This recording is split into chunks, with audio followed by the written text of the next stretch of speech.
Today we're going to be taking things up a notch because I got some feedback from the last video from some of you, and I want to dive deeper into this topic about cancel culture and how we can handle it today and how it impacts our lives, our businesses. And you would really want to stick to the end if you want to make changes, lasting changes, generational changes without being subject to the cancel mob. I love to pick my stories, from the Bible, because the truths there are eternal. Now, I'm looking at Judges chapter 5, and once again in the history of Israel, these guys had a group of people oppressing them, who had better firepower than them, had more soldiers than them, and Israel was really having a terrible time. And the story is about Deborah, a female judge who leads Israel to victory. And the concern here, and the point I want to bring out, because I don't want to waste your time, there's so much to read here. The concern I want to bring out is somewhere in Judges chapter 5 from verse 15. And there we begin to look at the response that some tribes of Israel gave to Deborah when she called them to come and support the war effort. Now, interesting thing, if you read in chapter 4 of Judges, you find out that Deborah didn't call all the tribes to show up. That's kind of interesting, and you stick with me. By the time we get down to where we're going, you understand the reason for this and why this is such an important point. Now, I'm reading chapter 15, Judges chapter 5. It says, "And the princes of Issachar came with Deborah, and Issachar was faithful to Barak. Into the valley they rushed forth at his heels. But among the clans of Reuben were great searchings of hearts." I would really love to compare, because I just read that to you in King James. I really love to compare it with what they have in the Message Bible, because I think it makes it more contemporary, easier for you to understand.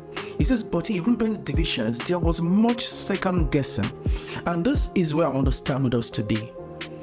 There's so many of us out there, entrepreneurs, business people, good people with good projects in mind that you want to execute, and you're spending so much time second guessing.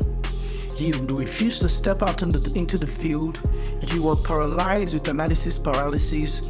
All you're doing day in, day out is second guessing yourself. And this was what Reuben did. That was, if you read further down, God hated that response. Well, I don't want to go into the theological aspect of that. I just want you to look at this, because the Bible isn't a religious book. It's about life. It said the Reuben's divisions have so much second guessing. Why all those campfire discussions? I mean, there's a war going on. Why are you calling a committee? These guys are coming for you. Yeah, after your food, after your life, after your resources, after your survival, and what you're doing is you're calling committees upon committees, or you're just having endless debates. So God asks, why all these campfire discussions? And he says something about Reuben. He says, diverted and distracted, Reuben's divisions couldn't make up their minds. Isn't it like today, where you have so many people who abandon their assignments, and what they end up doing is they keep distracting themselves, and there's so much of what you can use to distract yourself nowadays. Distract themselves with social media, with television, with activities, endless distractions, diverted attention, and the result of that is that they never get to make up their minds. You see, you have to decide. And decision isn't choosing, because when you decide, it means you eliminated other options. You have to decide. You have to make up your mind, and to make up your mind, you have to go back to the point I made in my previous videos, which is the power of focus. Now, this is a do or die affair, and Reuben was of no use because he was distracted and he spent his time second guessing. Now, sometimes I consult businesses, and one of the top challenges I find isn't even in the capacity of the entrepreneur. It's in the lack of faith the entrepreneur has in himself that what he wants to set out to do is going to work. I mean, you're looking at somebody, you have the capacity, you have the ability, you have so much to give, and what's keeping someone, a business, stuck in the rut for 3 good years is second guessing. What if it works out well? Why do you have to imagine the negative? Why do you have to empower your negative beliefs?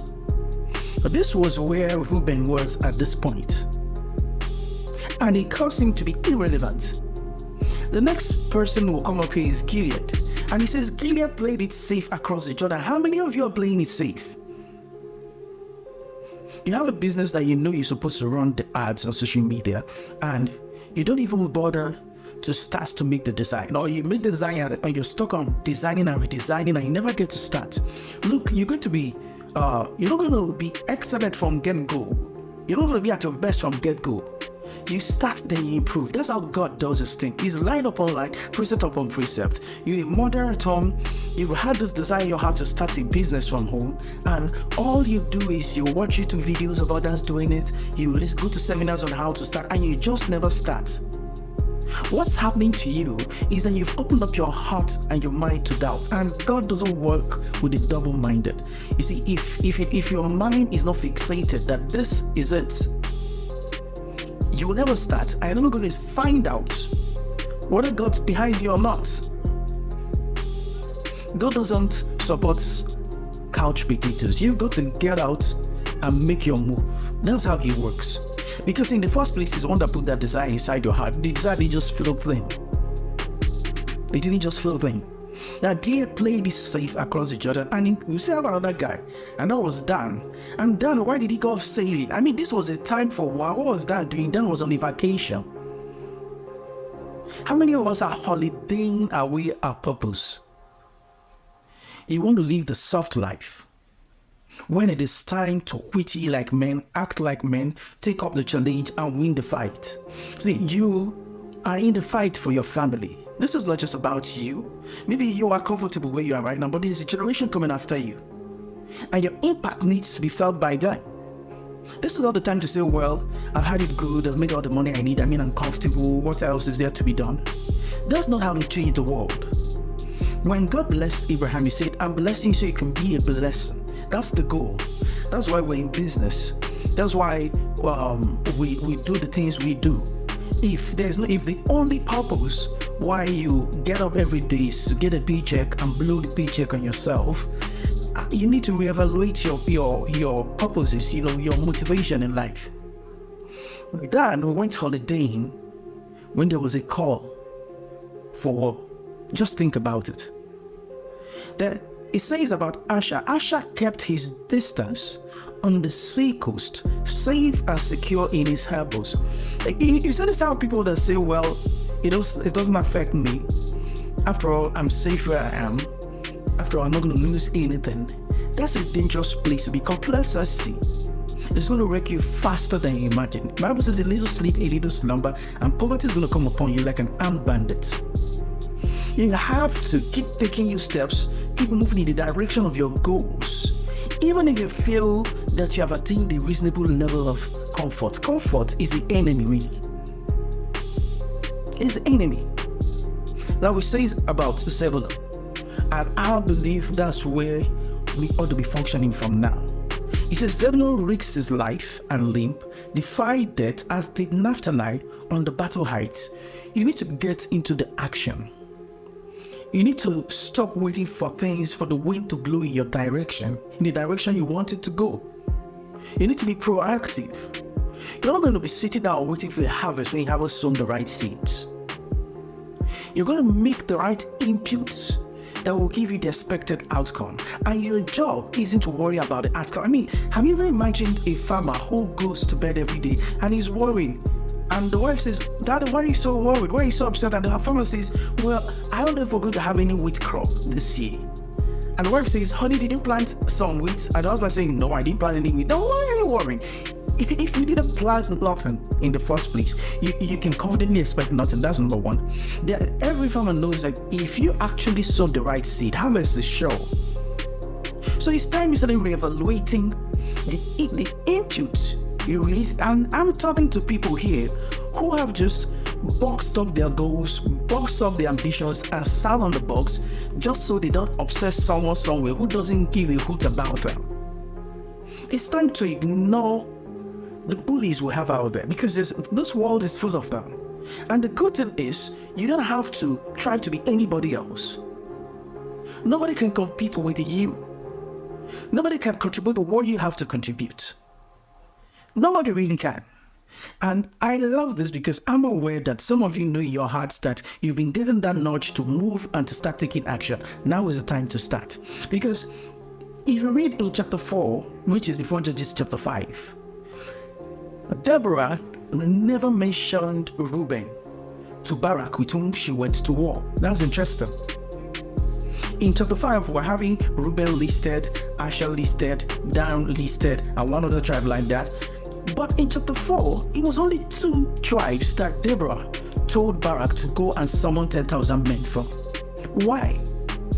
Because while these men and these tribes were in their various locations, God had put a desire in their hearts to respond. But only Naphtali and the other tribe decided to make concrete moves in that direction. So in chapter 4, when the war effort was starting, Deborah didn't bother mentioning the tribes that turned the promptings of God away. You see, if you keep pushing away the dreams, the goals, the visions that God is dropping in your heart day in, day out, at a point in time, you're going to become hardened to it, and you find yourself, you can't even begin to start to do those things. Some of you used to be very good at baking, now you can't remember how to bake. Some of you used to be very good at cooking for occasions, now you've abandoned it because somebody critiqued one of your menu dishes and you just left the whole thing. Now you can't even start anymore. I would encourage you today, and I'm talking to entrepreneurs, to businesses, whoever you are, especially if you're a Christian, God operates differently. Everything has a prepared way ahead for you. All you have to do is to step into it. But you don't have to see it all set up and ready before you step in. If it were all set up and ready, then your faith wouldn't be needed. It's going to take you step upon step, line upon line. You step in even sometimes when you are shaking in your boots. Well, you start. Because when you start, you're going to find those divine hands under you carrying you. And even if you're shaking, the person that's carrying you isn't shaking. Wow, I would have really loved to read another scripture for you, but I'm just going to tell you the story, and because of time, because I want you to get this. Now, the story of Jonathan and his armor bearer, when Saul and his whole army were being intimidated by the Philistines, and what Saul and co were doing, they were under a pomegranate tree, just chilling, relaxing, and pretending to be praying. Then Jonathan told his armor bearer, look, why don't we just go over and see what we can do to these guys? Just 2 men stepped across a ravine and challenged the Philistines. And if you read that story, find out at the end, the moment Jonathan began his efforts, there was a butterfly effect. God stepped in with an earthquake. The Israelites who had been hiding in their caves rose up and fought against the Philistines. The Philistines themselves rose up and fought against themselves. It's as though the moment you start, God sets the whole universe in motion to help your dream come to pass. I want to challenge you today. Silence your critics, silence the bullies, silence your doubts. Start. I mean, you can even experience a certain level of success, because this is what happened to Dan. Dan went on a vacation. He was already comfortable. But the goal of life isn't comfort. The goal of life is to be a blessing. So you have attained a certain level of comfort and you feel, wow, I got 5-10 businesses running. Well, it's not about you. The new thing that you know is your heart to start is not necessarily about you. It's about the lives you will impact.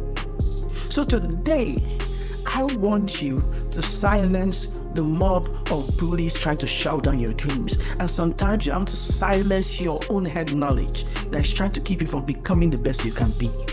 Step out in faith. Begin, and be a blessing wherever you find yourself. You don't have to start big. You can start with where you are. Take that step. Take that course. Begin to do something with what you have already. And you'll be surprised how many lives you're going to impact positively. Till next time, God bless.